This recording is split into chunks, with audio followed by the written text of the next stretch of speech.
India alliance के दावों पर उनकी तस्वीरें सटीक नहीं बैठ रही।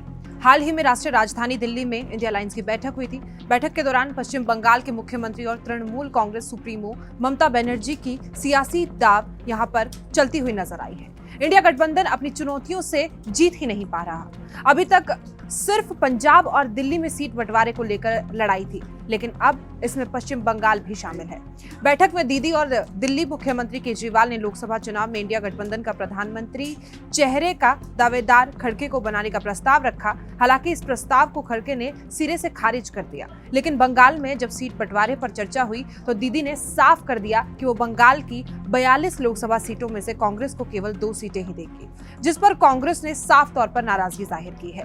कांग्रेस दीदी के इस सियासी दाव को समझने में असमर्थ है। वहीं बंगाल में ममता बनर्जी ने राज्य में मकपा और एक भी सीट नहीं छोड़ने की बात कही। तृणमूल कांग्रेस सूत्रों का कहना है कि ममता बनर्जी ने कांग्रेस को साफ कर दिया है कि पार्टी मकपा के लिए एक भी सीट नहीं छोड़ेगी। ऐसे में अगर कांग्रेस मकपा को कोई सीट देना चाहती है तो वो अपने कोटे से दे।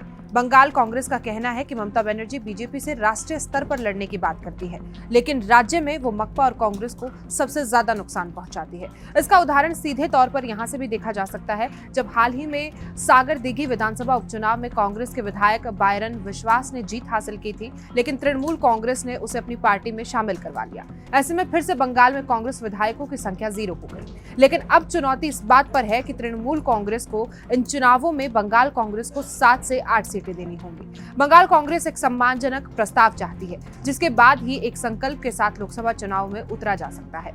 तृणमूल कांग्रेस के साथ साथ मकपा और कांग्रेस का बड़ा वोट बैंक अल्पसंख्यक समुदाय है और ममता बनर्जी किसी भी कीमत पर नहीं चाहती कि अल्पसंख्यक वोट बैंक में किसी भी तरह का बंटवारा हो। एक तरफ ममता बनर्जी ने खड़गे को पीएम फेस का उम्मीदवार करार कर दिया था और दूसरी तरफ वो कांग्रेस को बंगाल में ढंग से सीट नहीं देना चाहती। ऐसे में दीदी की दोहरी चाल लोकसभा चुनाव में कैसे इंडिया गठबंधन को आगे बढ़ाएगी, देखना दिलचस्प होगा।